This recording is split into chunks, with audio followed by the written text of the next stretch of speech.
ಬೆಳಗಾವಿಯಲ್ಲಿ 4,500 ಕೋಟಿ ವಂಚನೆ ಪ್ರಕರಣ ನಿಮಗೆಲ್ಲ ಗೊತ್ತೇ ಇದೆ.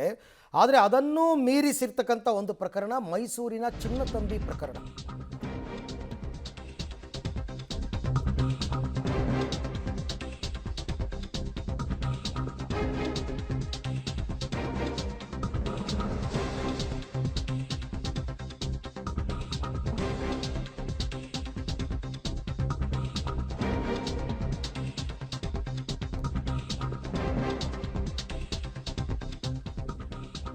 ಬೆಳಗಾವಿ ವಂಚನೆ ಕೇಸನ್ನು ಮೀರಿಸಿದೆ ಈ ಮೈಸೂರಿನ ಚಿನ್ನತಂಬಿ. ಮೈಸೂರಲ್ಲದೆ ಬೆಂಗಳೂರಿನ ಮಂದಿಗೂ ಚಿನ್ನತಂಬಿ ವಂಚನೆ ಮಾಡಿರ್ತಕ್ಕಂಥದ್ದು ಗೊತ್ತಾಗಿದೆ. ಇದುವರೆಗೆ 250ಕ್ಕೂ ಹೆಚ್ಚು ಮಂದಿ ದೂರನ್ನು ದಾಖಲು ಮಾಡಿದ್ದಾರೆ. ಬೆಂಗಳೂರಿನ ಪೀಣ್ಯದ ಮಹಿಳೆಯೊಬ್ಬರಿಗೆ 108 ಗ್ರಾಂ ಚಿನ್ನವನ್ನು ವಂಚನೆ ಮಾಡಿರ್ತಕ್ಕಂಥದ್ದು. 6 ತಿಂಗಳ ಹಿಂದೆ 108 ಗ್ರಾಂ ಚಿನ್ನವನ್ನು ಅಡ ಇಟ್ಟಿದ್ರಂತೆ ಈ ಮಹಿಳೆ. ಇವ್ರಿಗೂ ಯಾಮಾರಿಸಿದಾನೆ. ಚಿನ್ನತಂಬಿ ವಿರುದ್ಧ ಕ್ರಮಕ್ಕೆ ಈಗ ಆ ಮಹಿಳೆ ಒತ್ತಾಯಿಸ್ತಾ ಇದ್ದಾರೆ. ಈತನ ವಿರುದ್ಧ ಕ್ರಮ ತಗೋಬೇಕು, ನಮ್ಮ ಪಾಲಿನ ಚಿನ್ನವನ್ನು ನಮಗೆ ಕೊಡಿಸಬೇಕು ಅಂತಕ್ಕಂಥ ಬೇಡಿಕೆಯನ್ನು ಕೂಡ ಇಟ್ಟಿದ್ದಾರೆ. ಬೆಂಗಳೂರಲ್ಲಿ 118 ಗ್ರಾಮ್ ಚಿನ್ನ ಇಟ್ಟಿರ್ತೀವಿ, ಫೆಡ್ರಲ್ ಬ್ಯಾಂಕ್ ಅಂತ ಹೇಳಿ. ಮನೇಲಿ ಸ್ವಲ್ಪ ಇಶ್ಯೂ ಆಗಿರೋದ್ರಿಂದ ನಮಗೆ ಸ್ವಲ್ಪ ನಮ್ಮ ಮನೆಯವ್ರಿಗೆ ಆಕ್ಸಿಡೆಂಟ್ ಆಗಿರುತ್ತೆ, ಸ್ವಲ್ಪ ಸಾಲ ಮಾಡ್ಕೊಂಡಿರ್ತೀವಿ, ಬಡ್ಡಿನೂ ಕಟ್ಟಕ್ಕೆ ಆಗ್ತಾ ಇರಲ್ಲ. ಆ ಟೈಮಲ್ಲಿ ಒಬ್ಬರು ಫೋನ್ ಮಾಡ್ತಾರೆ, ಕವನ ಅಂತ ಹುಡುಗಿ ನೇಮು. ಆ ಹುಡುಗಿ ಕಾಲ್ ಮಾಡಿದಾಗ ಈ ಥರ 69 ಪೈಸಾ ಇದೆ ಮೇಡಮ್, ನಮ್ಮ ಮೈಸೂರಲ್ಲಿ ಬ್ರ್ಯಾಂಚ್ ಇದೆ, ಬಸವೇಶ್ವರ ನಗರದಲ್ಲಿ ಇವಾಗ ಒಂದು ಬ್ರ್ಯಾಂಚ್ ಓಪನ್ ಆಗ್ತಾಯಿದೆ, ನೋಡಿ ಬೇಕಂದರೆ ಕಡಿಮೆ ಇಂಟ್ರೆಸ್ಟ್ ಇದೆ, ಬಂದು ಗೋಲ್ಡ್ನ ಇಡೋಂಗಿದ್ರೆ ಇಡಿ ಅಂತ ಹೇಳ್ತಾರೆ.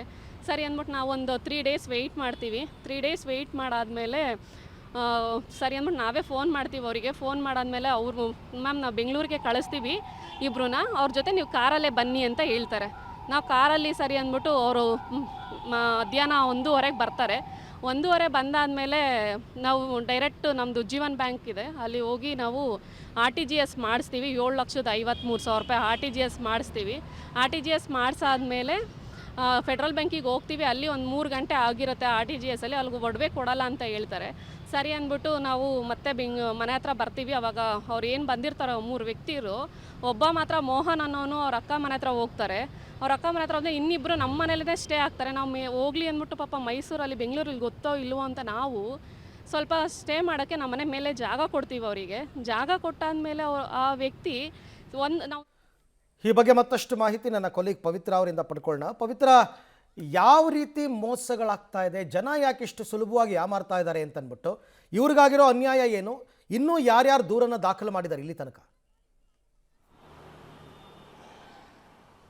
ಈಗ ಇವರ ದೂರನ್ನು ದಾಖಲು ಮಾಡೋದಕ್ಕೆ ಪೊಲೀಸರು ಒಪ್ಪಿಗೆ ಕೊಟ್ಟಿಲ್ಲ, ಅಂದರೆ ದೂರು ದಾಖಲಿಸೋಕೆ ಹೋದರೂ ಕೂಡ ತೆಗೆದುಕೊಂಡಿಲ್ಲ ಮೈಸೂರು ಪೊಲೀಸರು ಅನ್ನುವಂತಹ ಆರೋಪವನ್ನು ಬೆಂಗಳೂರಿನ ಈ ಯುವತಿ ಮಾಡ್ತಾ ಇದ್ದಾರೆ. ಸೊ ಅವರ ಪ್ರಮುಖ ಯಾವ ರೀತಿ ಗಾಳ ಹಾಕ್ತಾ ಇದ್ರು ವೆರೈಟಿ ಆಗಿ ಅಂತಂದ್ರೆ ನಿಜಕ್ಕೂ ಕೂಡ ಗಾಬರಿ ಆಗುತ್ತೆ ಅರವಿಂದ್. ಈಗ ಇವ್ರ ಕೇಸಲ್ಲಿ, ಬೆಂಗಳೂರಿನ ಈ ಮಹಿಳೆಯ ಕೇಸಲ್ಲಿ ಏನಾಗಿತ್ತು ಅಂದ್ರೆ, ಇವ್ರಿಗೆ ಕಾಲ್ ಸೆಂಟರ್ ಮೂಲಕ ಚಿನ್ನತಂಬಿ ಕಚೇರಿಯಿಂದ ಕಾಲ್ ಬರುತ್ತಂತೆ. ಅಂದ್ರೆ ಕಾಲ್ ಸೆಂಟರ್ ಮೂಲಕ ಅವರು ಯಾರೆಲ್ಲ ಸಿಗ್ತಾರೆ ಗಾಳ ಹಾಕೋಕೆ ಅಂತ ಹುಡುಕ್ತಾರೆ ಅಂತ ಅನ್ಸುತ್ತೆ. ಸೊ ಕರೆ ಬಂದ ತಕ್ಷಣ ಇವ್ರು ಹೇಳ್ತಾರೆ, ಇಲ್ಲ ನನ್ನ ಚಿನ್ನ ಎಲ್ಲ ಬ್ಯಾಂಕಲ್ಲಿ ಆಲ್ರೆಡಿ ಅಡವಿಟ್ಟಿದ್ದೀನಿ, ನನ್ನ ಹತ್ರ ಯಾವ ಚಿನ್ನನೂ ಅಡವಿಡೋದಕ್ಕೆ ಇಲ್ಲ ಅಂತ ಹೇಳ್ತಾರೆ. ಒಂದು ಚಿನ್ನವನ್ನ ಅಡವಿಡಿ ಇಲ್ಲ, ನಾವು ಮಾರಾಟ ಮಾಡಿ ನಾವು ಚೆನ್ನಾಗಿ ದುಡ್ಡು ಕೊಡ್ತೀವಿ, ನೀವು ಚಿನ್ನ ಅಡವಿಟ್ರು ಕೂಡ ತುಂಬಾ ಬಡ್ಡಿ ಕಡಿಮೆ ಇರುತ್ತೆ ನಿಮಗೆ, ಈ ರೀತಿಯಾಗಿ ಆಮಿಷಗಳನ್ನ ಒಡ್ತಾರೆ. ಬಟ್ ಈ ಯುವತಿ ಇಲ್ಲ, ನಾನು ಬೇರೆ ಕಡೆ ಅಡವಿಟ್ಟಿದ್ದೀನಿ ಅಂದಾಗ ಆ ಬ್ಯಾಂಕ್ನಲ್ಲಿ ಅಡವಿಟ್ಟಿರುವಂತಹ ಚಿನ್ನವನ್ನ ತೆಗೆದು ಇಲ್ಲಿಗೆ ತಂದು ಕೊಡಿ, ನಾವು ಅದಕ್ಕೆ ದುಡ್ಡನ್ನ ಕೊಡ್ತೀವಿ ಅಂತ ಹೇಳಿ ಅವರೇ ದುಡ್ಡನ್ನ ಕೂಡ ಕೊಡ್ತಾರಂತೆ. ಇನ್ನೊಂದು ಬ್ಯಾಂಕಿಂದ ಚಿನ್ನವನ್ನ ತೆಗೆದುಕೊಂಡು ಬಂದು ಇಬ್ಬರು ಸಿಬ್ಬಂದಿಗಳನ್ನ ಕೂಡ ಮನೆ ಕಳಿಸ್ಕೊಡ್ತಾರೆ. ಅಂದ್ರೆ ಇವರ ಮೋಸದ ಜಾಲ ಎಷ್ಟು ಪರ್ಫೆಕ್ಟ್ ಆಗಿ ವರ್ಕ್ ಆಗುತ್ತೆ ಅನ್ನುವಂಥದ್ದು. ಇಬ್ಬರು ಸಿಬ್ಬಂದಿಗಳನ್ನ ಮೈಸೂರಿನಿಂದ ಬೆಂಗಳೂರಿಗೆ ಕರೆಸಿ ಅವರ ಮನೆಗೆ ಹೋಗಿ ಅಲ್ಲಿಂದ ಅವರು ಬೆಂಗಳೂರಿನ ಬ್ಯಾಂಕ್ ಒಂದರಲ್ಲಿ ಇರುವಂತಹ ಚಿನ್ನವನ್ನ ಬಿಡಿಸ್ಕೊಂಡು ತಂದು ಮೈಸೂರಿಗೆ ಹೋಗ್ತಾರೆ. ಅಲ್ಲಿ ಯಾವ ರೀತಿ ಅಂದ್ರೆ ಅರವಿಂದ್, ಅವರು ಚಿನ್ನದ ಮಾಲೀಕರನ್ನ ಏನೂ ಕೇಳೋದಿಲ್ಲ. ಸ್ಥಳಕ್ಕೆ ಬಂದ ತಕ್ಷಣ ಆಯ್ತು ಇದರ ಕ್ವಾಲಿಟಿ ಚೆಕಿಂಗ್ ಮಾಡ್ತೀನಿ ಅಂತ ತತ್ಕ್ಷಣ ಚಿನ್ನವನ್ನ ಕರಗಿಸೇ ಬಿಡೋದು. ಅದನ್ನು ನೋಡಿ ಮಹಿಳೆಗೆ ಗಾಬರಿ ಆಗುತ್ತೆ. ಆಕೆ ಪ್ರಶ್ನೆಯನ್ನ ಮಾಡ್ತಾರೆ, ನನ್ನ ಚಿನ್ನವನ್ನ ಯಾಕೆ ಕರಗಿಸಿದ್ರಿ, ನಾನು ಇಲ್ಲಿ ಅಡವಿಡೋದಕ್ಕೆ ತಂದಿರೋದು, ಇದ್ಯಾವ ರೀತಿ ಕ್ವಾಲಿಟಿ ಚೆಕ್ ಅಂತ.